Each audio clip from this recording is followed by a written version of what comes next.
Most people think that volume depends on the type of hatching, but that's not actually true.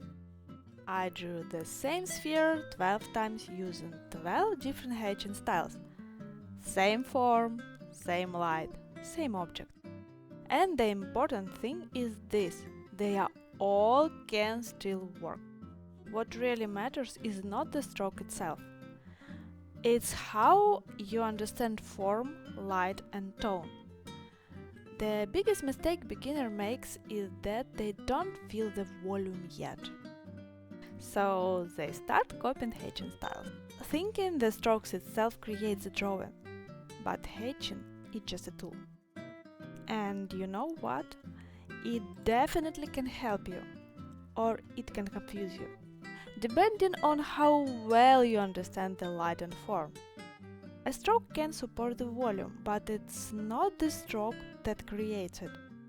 First, you need to understand how to build light and shadow. And once you understand that, it becomes less important which medium or stroke you use. That's why so many drawings feels unfinished. Not because the hatching is bad, but because the artist is focusing on the line instead of the form. And here is the main things I want to show you. Volume is created not by hatching alone, but by tonal relationship. Hatching is only a tool for building tone. That means you can use almost any hatching style as long as your light and shadow are placed correctly. If the values are right, the form will real. If the values are weak, the drawing will stay flat.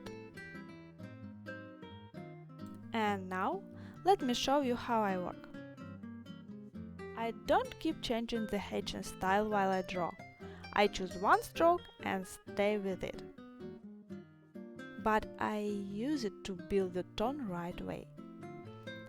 I'm not thinking, how do I make this line look interesting? I'm thinking, where is the form turning? Where is the darkest shadow? Where is the half tone? Where is the reflected light?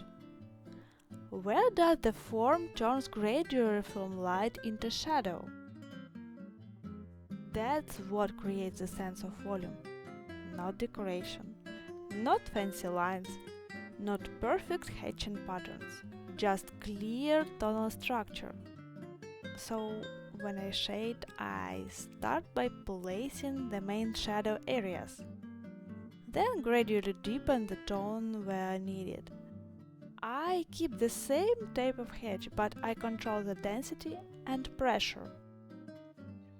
Sometimes I use the size of the hatch to show density. That means the stroke can help me build the shadow and make the form feel more solid. But the stroke itself is still just a tool. Real structure comes from understanding light and tone. So when I shade, I start by placing the main shadow area. Then I gradually deepen the tone where needed. I keep the same type of hedge, but I control the density, the pressure, the size. That way the hatching stays consistent, but the volume becomes stronger. On the shadow side I build the tone more carefully. On the light side I stay lighter, so the sphere keeps its roundness. And between them I leave the transitions soft enough for the form to turn naturally.